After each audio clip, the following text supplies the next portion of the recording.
Juste sous la surface du sol, dans l'obscurité, grouille un monde auquel nous devons presque tout. La terre nourricière, source vitale mais fragilisée, appauvrie plus que jamais par la pollution, le tassement. D'un peu partout sur la planète, des alertes sont lancées, appelant sans tarder à un changement de nos méthodes agricoles pour que le sol puisse se régénérer.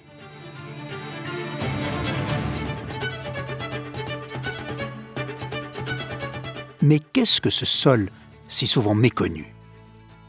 La croûte terrestre subit les effets de l'atmosphère.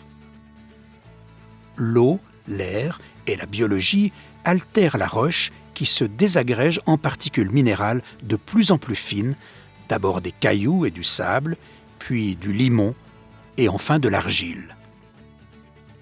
Juste sous la surface, de la matière organique est décomposée par des bactéries, des micro-champignons et d'autres organismes formant de l'humus qui assure la fertilité de la terre et lui donne sa couleur noire.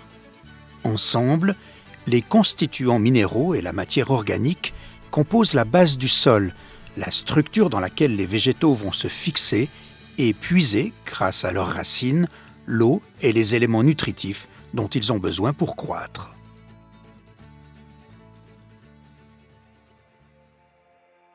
Les vers de terre jouent un rôle capital dans la fertilisation naturelle du sol.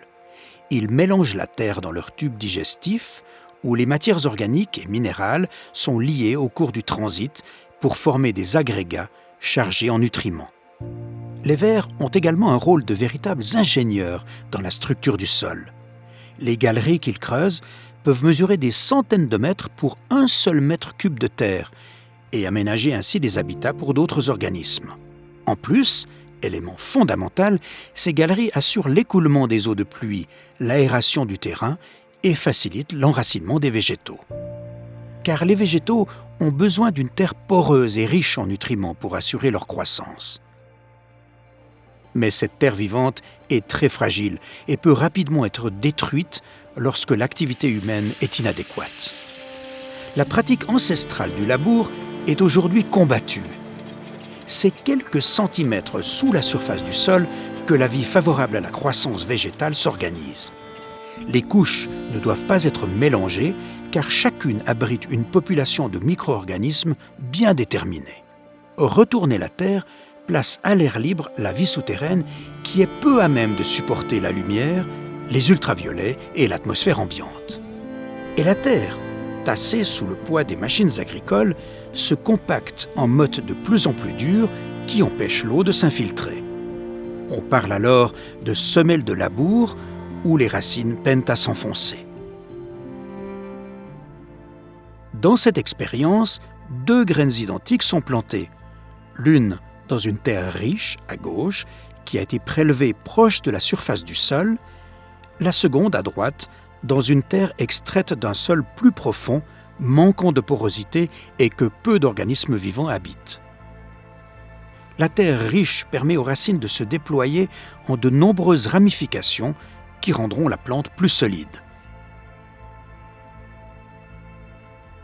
Globalement, les modes de production agricoles dont nous avons hérité mettent en péril les ressources alimentaires, l'environnement et la biodiversité. Un déboisement massif a lieu partout sur la planète, comme ici en Amazonie. À Bornéo, la culture de l'huile de palme détruit l'environnement naturel et met en danger des espèces qui y vivaient depuis des millions d'années. Pourtant, sur tous les continents, des solutions émergent parmi ceux qui cultivent la terre et tentent à converger. L'agriculture de conservation, c'est un ensemble de techniques qu'on regroupe sous 3 piliers. Le premier, c'est ne pas agresser mécaniquement le sol. Donc on va plus particulièrement éviter de labourer et éviter globalement toutes les opérations mécaniques. Le deuxième pilier, c'est d'avoir des rotations très diversifiées. Ça veut dire au lieu de faire 2-3 cultures qui reviennent au bout de 2-3 ans, on va allonger en ayant 5, 6, 8, 10, 12 cultures, donc avec des temps de retour très différents, et ça va créer une diversité dont le sol va profiter. Et puis le troisième pilier, c'est de ne jamais laisser le sol nu. Ça veut dire que parfois pendant les cultures, sous forme associée, mais surtout entre les cultures, on va mettre ce qu'on appelle des couverts végétaux. l'agriculteur burkinabé Pierre Kientega témoigne de son expérience.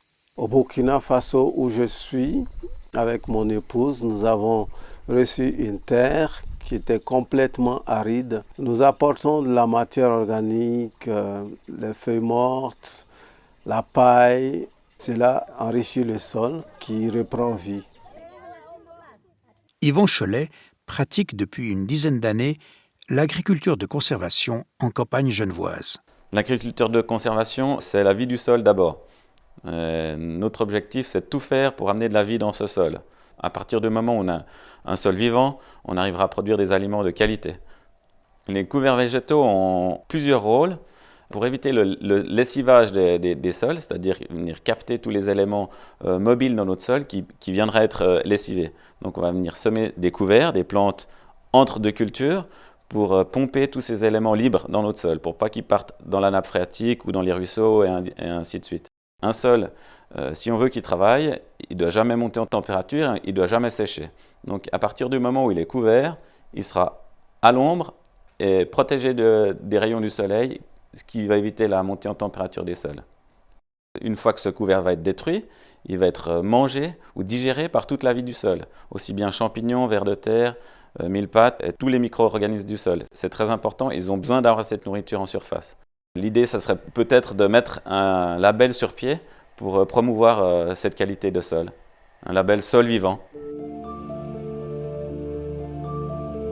Pascal Boivin, professeur à la Haute École du paysage, d'ingénierie et d'architecture à Genève, étudie la qualité des sols agricoles.